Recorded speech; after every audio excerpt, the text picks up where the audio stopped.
Bien.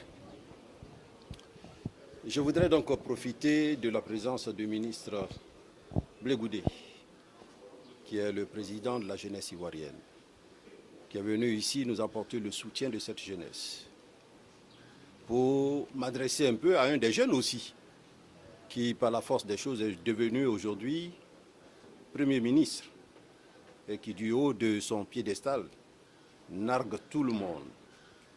Je veux parler de Guillaume Soro.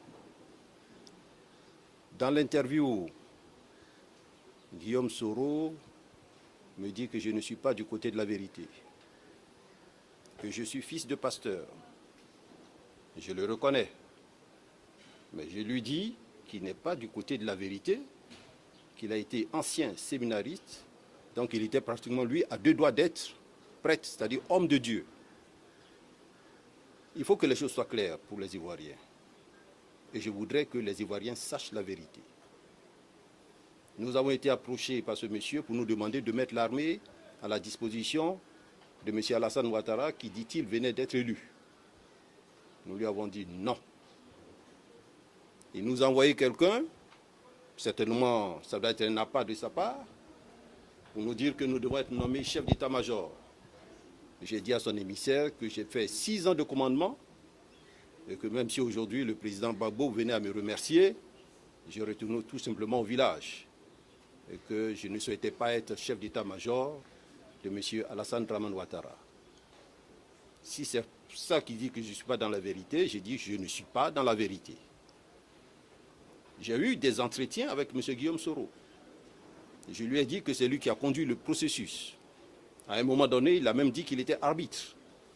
Et je lui ai tout simplement dit que quand on a conduit le processus, comme il a fait, et quand il s'est dit arbitre, comme il a été, il se doit de dire aux Ivoiriens la vérité. Nous avons tous écouté M. Guillaume Soro. Il nous a toujours dit, à la réunion des généraux, tout comme aux Ivoiriens, que tous les candidats ne devaient se prononcer qu'après que le Conseil constitutionnel ait donné les résultats définitifs. Est-ce ce qui a été fait?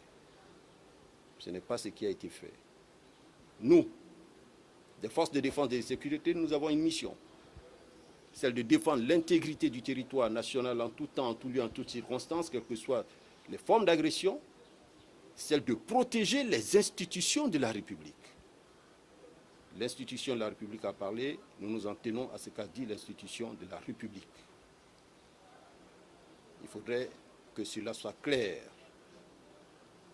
J'ai même dit à Guillaume Soro qu'il a été à la tête, et ça au téléphone, des gens qui hier ont tué, ont égorgé certains de nos frères d'armes, ont éventré des femmes enceintes, que trop c'est trop, qu'il est tout jeune et qu'il ne serait pas bien qu'il ait dans sa main le sang des Ivoiriens. Je me rappelle, et comme si cela datait d'hier, lors d'une cérémonie organisée par M. le ministre Blé Goudé à l'hôtel Ivoire, prenant la parole, Guillaume Soro a dit: il y a des gens qui appellent à faire la guerre parce qu'ils n'ont pas encore entendu tirer un seul coup de canon. Alors pourquoi lui aujourd'hui,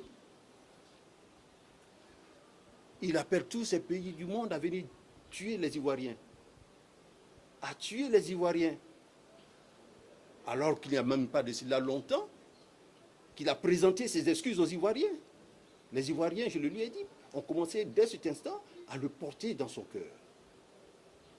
Malheureusement, c'est lui qui appelle à la guerre, c'est lui qui appelle les forces étrangères à venir tuer les Ivoiriens qui veut commander demain.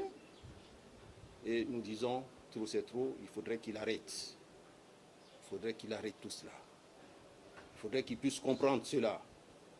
Si le lui dire, il pense que c'est faire preuve, c'est insulter Alassane Dramane Ouattara, alors je dis qu'il est en train de faire une fausse route. Il est en train de faire une fausse route. Et les chrétiens, tout comme moi, notre Dieu, c'est un Dieu de justice. C'est un Dieu de justice. Il faut qu'il se le dise. Il est certes bon, mais lent à la colère. Et tout ce qui se passe, se fait sur cette terre, tôt ou tard, on finit par le payer. Il faudra qu'il le sache. Et surtout, qu'il sache qu'en appelant les gens à venir tuer les Ivoiriens, qui n'est pas immortel. Qu'un jour, lui également, il partira. Et en ce moment, tous deux, nous aurons des comptes à rendre devant notre Seigneur. Qu'il sache rester humble. Il a été Premier ministre. Nous avons respecté ses fonctions. Qu'il ait un minimum d'égards pour les Ivoiriens. Qu'il ait un minimum d'égards pour l'armée nationale. Et qu'il se garde de dire et de faire certaines choses. Aujourd'hui, ce même Guillaume Soro veut que nous mettions l'armée nationale à sa disposition. N'est-ce pas lui qui l'a combattu hier? N'est-ce pas lui qui a tué les éléments des forces de défense et de sécurité? N'est-ce pas lui qui a fait aligner des frères pour les égorger avec leurs familles et leurs enfants? Ils crient haro sur tous les toits. Ils sont à la recherche des charniers.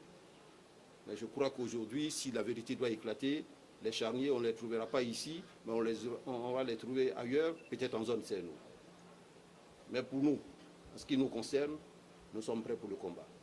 Pour le combat de la souveraineté. Pour le combat des institutions de la République. Rien ne nous fait peur. Et comme il veut que nous mettions en avant notre Seigneur, alors nous lui disons que pour nous, Christ est notre vie, la mort pour nous n'est qu'un gain. Nous sommes prêts, nous l'attendons.